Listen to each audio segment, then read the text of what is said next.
Hello gamers, summer வந்துருச்சு. Already நம்ம கடைக்கு கஸ்டமர்ஸே வரமாட்டாங்க. ஏன்னா அவங்க ஏதாவது ஒன்று கேட்டாங்கன்னா அவங்களுக்கு சொல்லிக் கொடுக்கறதுக்கே எனக்கு எதுவும் தெரியாது. சில பேர் வருவாங்க, வந்துட்டு ஏதாவது கேட்பாங்க, எனக்கு அதை பற்றி எதுவும் தெரியாதுங்க, நீங்களே ஆன் பண்ணி விளையாண்டுக்கோங்கன்றேன். அதில் அவங்க டிசப்பாயின்மெண்ட் ஆயிடுவாங்கன்னு நினைக்கிறேன். அது இல்லாமல் நம்ம கடைக்கு வராமல், நம்ம கேம் சென்டருக்கு சிலர் வராமல் இருக்கிறதுக்கு காரணம் என்னென்னா, இது சிட்டி சென்டரில் இருக்குது. அதனால ரொம்ப ஹீட்டாக இருக்கும். நம்ம கேம் சென்டருக்கு இப்போ வரைக்கும் நான் ஏசி போடலை. அதுக்காக தான் தலைவனை இறக்கியிருக்கேன். இனிமேல் நம்ம கேம் சென்டரில் ஏசி இருக்கும். ஒரு மாதிரி ஸ்வெட்டிங்காக இருக்குன்னு என்கிட்டயே நிறைய பேர் சொன்னீங்க. உண்மைதான், நானே இங்கே இருந்தேன்னா ஸ்வெட்டிங்காக தான் இருக்குது. ஃபேன் இருந்தாலுமே சமாளிக்க முடியல. உண்மைதான், நான் ஏற்றுக்கிறேன்.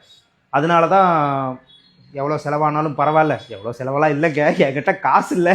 அதனால என்கிட்ட இருக்க காசை வச்சு இஎம்ஐ போட்டு ஏசி வாங்கியிருக்கேன். தயவு செஞ்சு விளையாண்டு அந்த கடனை திருப்பி கட்டுறதுக்கு ஏதாவது வழி பண்ணி கொடுங்க. ஓகே, இனிமேல் நம்ம கேம் சென்டரில் ஏசி இருக்கும். நீங்கள் யோசிக்காமல் வரலாம் கேமர்ஸ்.